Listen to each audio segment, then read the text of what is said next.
आज हम 10th class के सोशल साइंस सब्जेक्ट के पॉलिटिकल साइंस बुक से third chapter democracy and diversity लोकतंत्र और विविधता के बारे में पढ़ेंगे।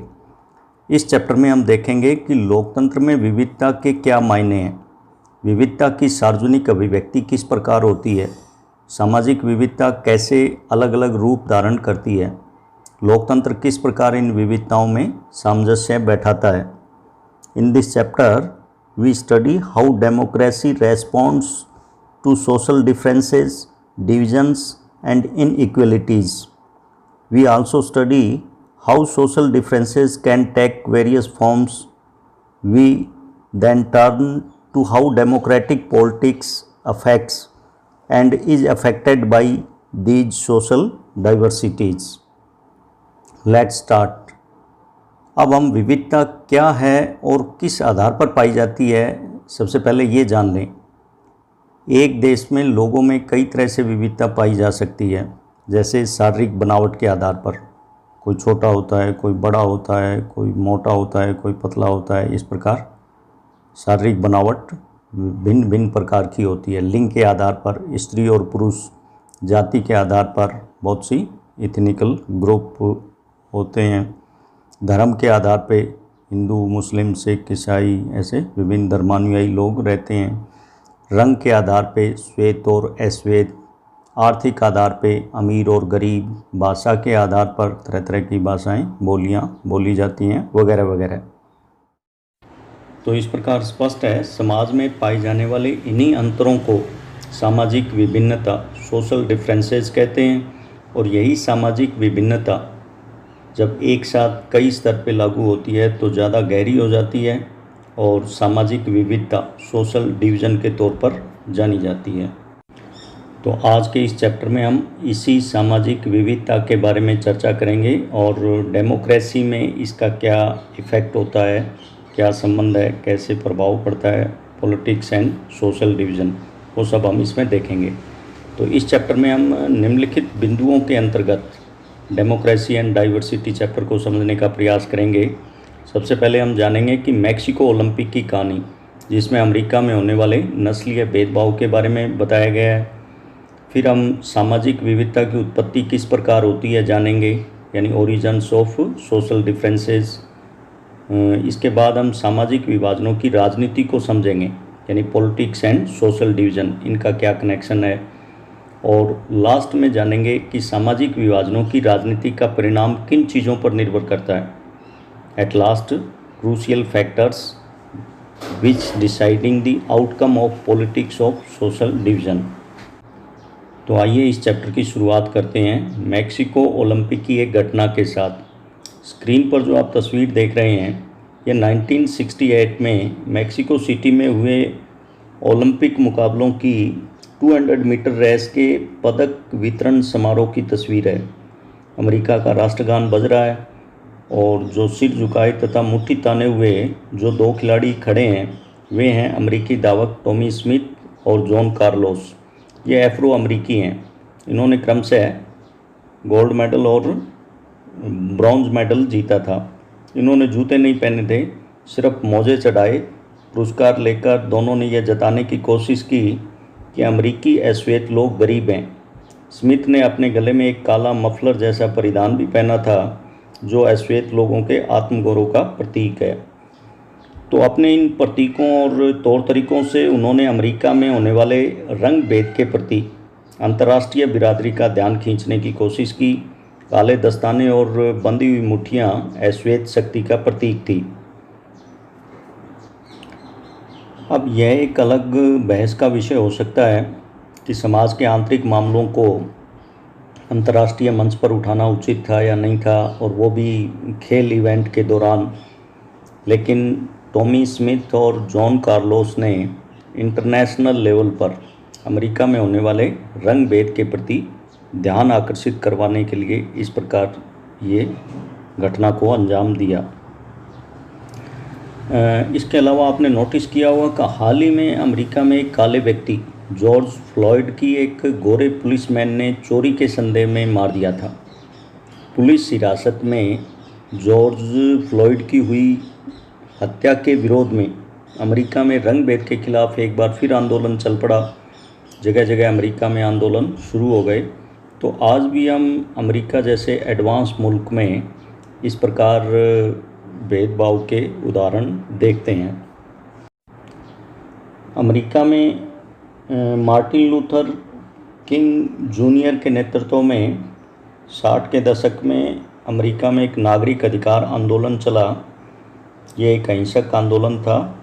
इसमें नस्ल के आधार पर होने वाले भेदभाव और कानूनों को व्यवहार में समाप्त करने की मांग की गई और इसके बाद काफ़ी हद तक श्वेत और श्वेत के बीच में जो भेदभाव किया जाता था वो समाप्त भी हो गया। अमेरिका का ये उदाहरण हमने देखा। बेल्जियम, श्रीलंका के एग्जाम्पल भी हम देख चुके हैं और पाते हैं कि हर समाज में सामाजिक विविधता अलग अलग रूप में सामने आती है। कहीं यह विविधता जाति आधारित है तो कहीं रंग आधारित, कहीं धार्मिक आधार पर देश में असमानता पाई जाती है तो कहीं आर्थिक आधार पर सामाजिक विविधता मिलती है। तो इस प्रकार स्पष्ट है कि प्रत्येक समाज में विविधता पाई जाती है। अब हम बात करें कि सामाजिक विविधता की उत्पत्ति कैसे होती है। Origins of social differences. हम इन विविधताओं पर गौर करें तो पाते हैं कि सामाजिक विविधता की उत्पत्ति दो प्रकार से होती है। एक तो जन्म आधारित विविधता, social differences based on accident of birth, जैसे जाति, रंग, लिंग, शारीरिक बनावट, कद का छोटा या बड़ा होना, शारीरिक क्षमता आदि। ये सारा बाय बर्थ ही तय हो जाता है कि कैसा होगा। तो ये जन्म आधारित विविधता है। दूसरी सामाजिक विविधता होती है वर्ण या चयन आधारित विविधता, यानी social differences based on our choices और सिलेक्शन। कुछ चीज़ें हमारी पसंद या चुनाव के आधार पर भी तय होती हैं, जैसे धर्म कौन सा अपनाना है हमें, भाषा कौन सी बोलनी है, सांस्कृतिक गतिविधियाँ, खेल, पढ़ाई के विषय कौन से लेंगे। तो इन सब के आधार पर भी सामाजिक समूह बनते हैं और ये जन्म आधारित नहीं होते बल्कि हमारे चयन पर निर्भर करते हैं। तो इस प्रकार स्पष्ट है समाज में विविधता दो प्रकार से पाई जाती है। कुछ विविधताएं जन्म से ही तय हो जाती हैं और कुछ विविधता हमारे चयन के आधार पर बन जाती हैं। तो अब आप सामाजिक विविधता के बारे में समझ गए। प्रत्येक समाज में विभिन्नता पाई जाती है। यही सामाजिक विभिन्नता जब कई स्तर पर लागू होती है तो और गहरी हो जाती है और सामाजिक विविधता का रूप ले लेती है। लेकिन हर सामाजिक विभिन्नता सामाजिक विभाजन का रूप नहीं लेती है। Every social difference does not lead to social division.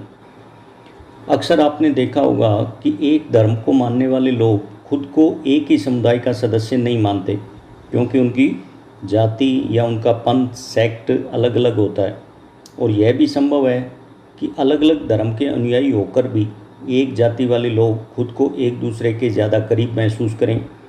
तो इस प्रकार हम सभी की एक से ज़्यादा पहचान होती है, आइडेंटिटीज़ होती हैं। इसी तरह लोग एक से ज़्यादा सामाजिक समूहों का हिस्सा हो सकते हैं। इस बात को हमें ध्यान में रखना है। अब हम बात करें कि विभिन्नताओं में सामंजस्य और टकराव, यानी विभिन्नताएं होंगी तो उनमें या तो सामंजस्य होगा या टकराव होगा। Overlapping and cross cutting differences. सामाजिक विभाजन तब पैदा होता है जब कुछ सामाजिक अंतर दूसरी अनेक विभिन्नताओं से ऊपर और बड़े हो जाते हैं। उदाहरण के लिए अमेरिका में श्वेत और अश्वेत का अंतर एक सामाजिक विभाजन भी बन जाता है, क्योंकि अश्वेत लोग आमतौर पर गरीब हैं, बेघर हैं और भेदभाव का शिकार हैं। यानी कई सामाजिक विभिन्नताएं एक साथ लागू होती हैं और समाज में सामाजिक विविधता पैदा कर देती हैं।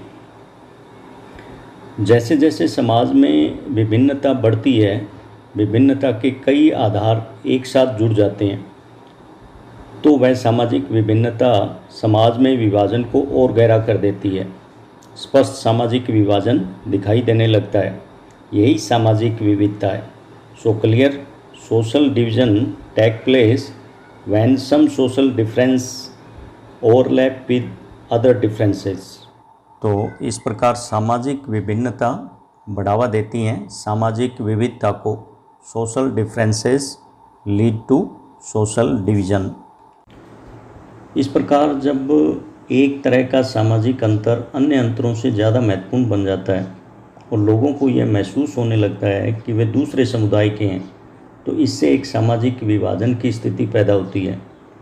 समाज में पाई जाने वाली सामाजिक विभिन्नताएं, सोशल डिफरेंसेस, कब सामाजिक विभाजन यानी सोशल डिवीज़न में कन्वर्ट हो जाती हैं या बदल जाती हैं, इस चीज़ को एक अन्य उदाहरण से समझते हैं।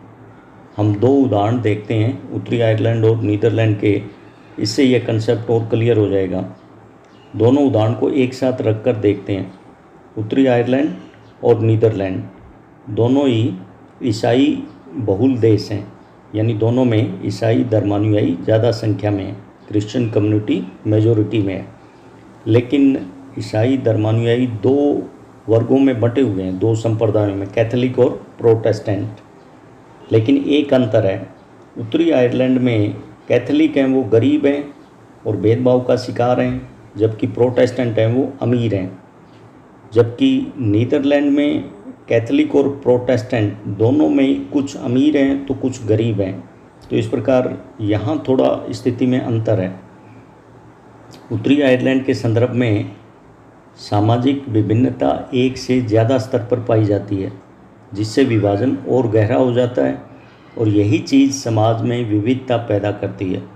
जबकि नीदरलैंड में कैथोलिक और प्रोटेस्टेंट तो हैं, लेकिन कोई एक वर्ग पूरी तरह अमीर या गरीब की श्रेणी में नहीं आता है, जिससे यह धार्मिक विभिन्नता स्पष्ट तौर पर समाज में विविधता को जन्म नहीं देती है।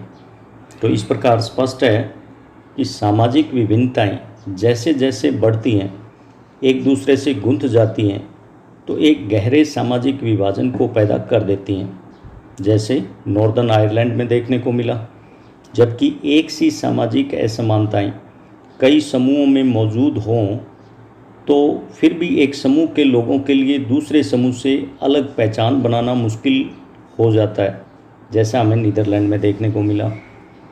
तो आज की तारीख में सभी समाजों में कई किस्म के विभाजन दिखाई देते हैं। देश बड़ा हो या छोटा, इससे कोई खास फर्क नहीं पड़ता। सामाजिक विभिन्नता, सोशल डिफरेंसेस पाए जाएंगे। इतना हो सकता है कि बड़ा देश है तो वहाँ डाइवर्सिटी ज़्यादा हो सकती है, वहीं छोटा देश है तो ये डिफरेंसेस कम हो सकते हैं, लेकिन सोशल डिफरेंसेस ज़रूर देखने को मिलेंगे। और आज वैश्वीकरण के दौर में जब एक देश से दूसरे देश में लोग आ रहे हैं, जा रहे हैं, अतः दुनिया में अधिकतर देश बहुसांस्कृतिक यानी मल्टीकल्चरल हो गए हैं, तो ऐसे में विविधता सभी समाज में पाई जाती है। सोशल डिफरेंस को एक एग्जाम्पल द्वारा और समझते हैं। कई बार हमें ऊपरी तौर पर यह डिफरेंसेस दिखाई नहीं देते, जैसे उत्तरी आयरलैंड और नीदरलैंड में एक ही धर्म, ईसाई धर्म के लोग हैं, लेकिन वो कैथोलिक और प्रोटेस्टेंट में डिवाइड हैं। जैसे भारत में अधिकांश लोग हिंदू धर्म के अनुयायी हैं, लेकिन अलग अलग संप्रदायों में बंटे हुए हैं। एक संप्रदाय विशेष में भी सभी लोग धार्मिक तौर पर एक जैसे नहीं होते। इसमें धार्मिक रीति रिवाज, रिचुअल्स अलग अलग हो सकते हैं, पूजा प्रणालियों में अंतर देखने को मिलेगा। इस प्रकार स्पष्ट है कि किसी भी सोसाइटी में सोशल डिफरेंस मिलेंगे। अगर एक साथ कई स्तर पर सोशल डिफरेंस पाए जाएंगे तो सोसाइटी का वह हिस्सा सोशल डाइवर्सिटी के तौर पर अपनी अलग पहचान बना लेगा।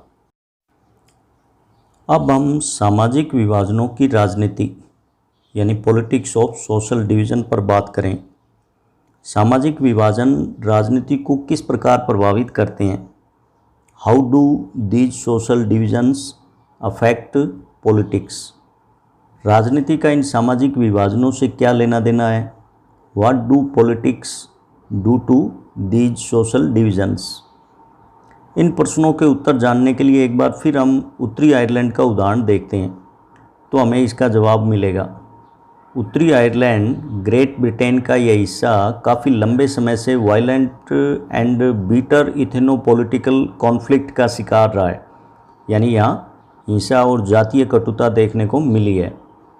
पहले जिक्र कर चुके हैं, उत्तरी आयरलैंड की आबादी ईसाई धर्मानुयायी है, लेकिन दो समुदायों में बंटे हुए हैं, कैथोलिक और प्रोटेस्टेंट। कैथोलिक हैं वो 44% और नेशनलिस्ट पार्टियां इनका प्रतिनिधित्व करती हैं, इनकी मांग है कि उत्तरी आयरलैंड को आयरलैंड गणराज्य के साथ मिलाया जाए, जबकि प्रोटेस्टेंट जो हैं वो 53% हैं। Protestant were represented by Unionist party who wants to remain with UK. वो ब्रिटेन के साथ रहना चाहते हैं क्योंकि ब्रिटेन मुख्यतः प्रोटेस्टेंट देश है। इस प्रकार यहाँ यूनियनिस्ट और नेशनलिस्ट के बीच कई बार हिंसक टकराव देखने को मिला और सैकड़ों लोग इस टकराव में मारे गए। 1998 में ब्रिटेन की सरकार और नेशनलिस्ट के बीच शांति समझौता यानी पीस ट्रीटी हुई, जिसमें दोनों पक्षों ने हिंसक आंदोलन बंद करने की बात तय की। सामाजिक विभाजनों की राजनीति जानने के लिए एक और उदाहरण देखें, यूगोस्लाविया का। दुनिया के इतिहास में वक्त के साथ बहुत से मुल्क बने और समाप्त भी हो गए, सरहदों की लकीरें खींची गई और मिटा दी गई। यूगोस्लाविया की भी ऐसी ही कहानी है। कभी यूरोप महाद्वीप में एक देश हुआ करता था यूगोस्लाविया, अब वो वजूद में नहीं है, उसकी सरहदें मिट चुकी हैं। इस देश का इतिहास में तो खूब जिक्र मिलता है, लेकिन दुनिया के नक्शे पर आप इसे नहीं पाएंगे, बल्कि इसकी जगह बहुत से नए देश बन गए हैं। धार्मिक और जातीय विभाजन, रिलीजियस एंड इथनिक डिवीज़न के चलते यूगोस्लाविया का हर वो सूबा आज खुद मुख्तार देश बन चुका है। यानी 1990 में यूगोस्लाविया के टूटने के बाद इससे कई देश बने। इसमें Croatia, Serbia, Montenegro, Macedonia, Bosnia Herzegovina शामिल हैं। सबसे पहले साल 1991 में क्रोएशिया ने खुद को स्वतंत्र घोषित किया था। बाद में एक एक करके यूगोस्लाविया टुकड़ों में टूटता चला गया और स्वयं का अस्तित्व समाप्त हो गया। इस प्रकार यूगोस्लाविया का दुखद अंत हुआ। इतिहास पर नज़र डालें तो 1947 में भारत के धार्मिक आधार पर टूटकर पाकिस्तान का निर्माण हुआ। इसके बाद फिर पाकिस्तान के भी दो टुकड़े हो गए। 1971 में दुनिया के नक्शे पर बांग्लादेश के रूप में एक और मुल्क वजूद में आया।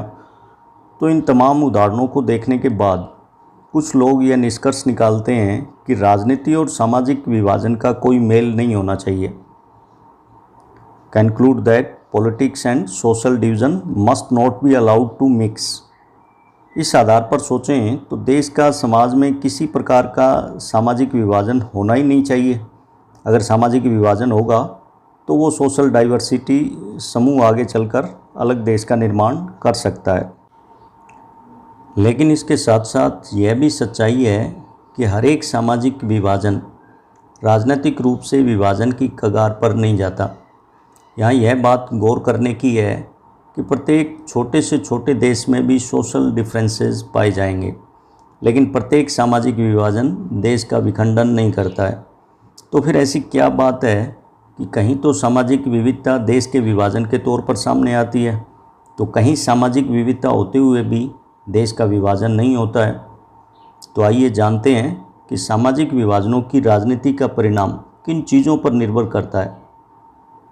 सो there are 3 crucial factors in deciding the outcome of politics of social divisions. 3 चीज़ हैं या फैक्टर हैं या आयाम हैं जिनसे तय होता है कि सामाजिक विभाजनों के राजनीतिक परिणाम क्या होंगे। तो आइए इस चैप्टर के लास्ट टॉपिक सोशल डिवीज़न के राजनीति का परिणाम तय करने वाले तीनों कारकों या फैक्टर्स के बारे में पढ़ें। पहली चीज़ है कि लोगों में अपनी पहचान के प्रति आग्रह की भावना, how people pursue their identities. ऐसे में 2 स्थितियां हो सकती हैं। पहली स्थिति कि अगर लोग खुद को सबसे विशिष्ट और अलग मानते हैं तो इसके लिए दूसरों के साथ तालमेल बैठाना बहुत मुश्किल हो जाता है। दूसरी स्थिति में अगर लोग अपनी बहुस्तरीय पहचान यानी मल्टीपल आइडेंटिटीज़ के प्रति सचेत हैं और उन्हें राष्ट्रीय पहचान नेशनल आइडेंटिटी का हिस्सा या सहयोगी मानते हैं, तब कोई समस्या नहीं होती। तो इस प्रकार स्पष्ट है कि लोगों में अपनी आइडेंटिटीज़ के प्रति कैसी भावना है, इस बात पर निर्भर करता है कि विविधता विभाजित होगी या नहीं। उदाहरण के तौर पर हम देखें, हम खुद को पहले भारतीय मानते हैं, फिर किसी प्रदेश, क्षेत्र, भाषा समूह या धार्मिक और सामाजिक समुदाय का सदस्य मानते हैं, तब तो ठीक है, सोशल डिफरेंसेस के साथ हम तालमेल बैठाकर एकजुट रह सकते हैं।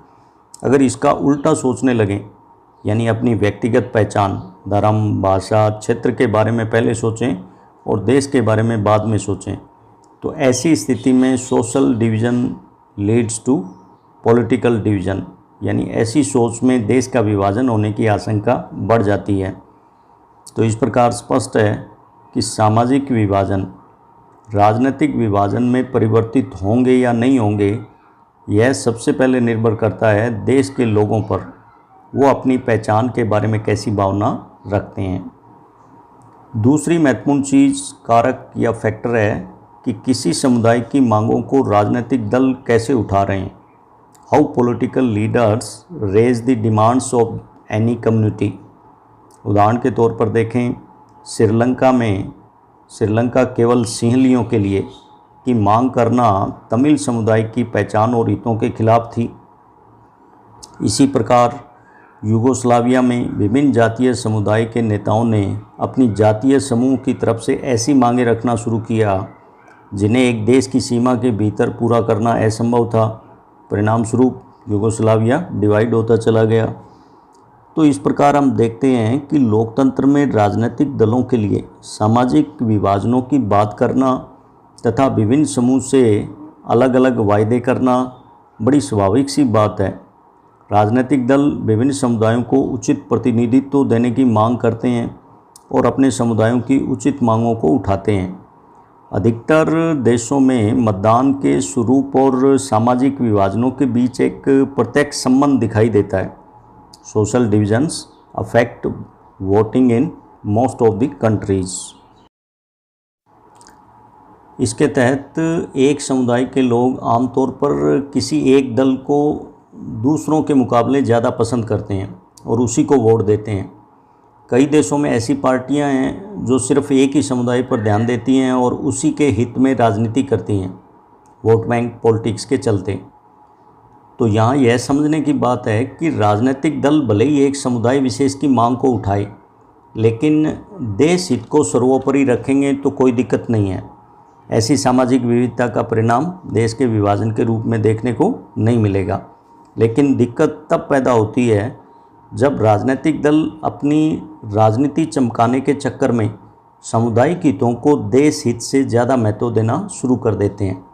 तो इस स्थिति में राजनीतिक दलों की विभिन्न समुदायों की मांग उठाना देश को बांटने का काम कर सकती हैं। तो इस प्रकार स्पष्ट है कि सामाजिक विभाजनों की राजनीति के परिणाम कैसे होंगे, यह इस बात पर भी निर्भर करता है कि राजनीतिक दल किसी समुदाय की मांगों को कैसे उठाते हैं। तीसरी महत्वपूर्ण चीज़ है सरकार का रुख। How the government reacts to demands of the different groups. सरकार इन मांगों पर क्या प्रतिक्रिया व्यक्त करती है, ये बड़ा महत्वपूर्ण फैक्टर है। इस फैक्टर को हम बेल्जियम और श्रीलंका के उदाहरणों से समझते हैं। जैसे बेल्जियम में हमने देखा कि अगर शासन सत्ता में साझेदारी करने को तैयार हो और अल्पसंख्यक समुदाय की उचित मांगों को पूरा करने का प्रयास ईमानदारी से किया जाए तो सोशल डिवीज़न देश के विभाजन के लिए कोई खतरा नहीं बनते।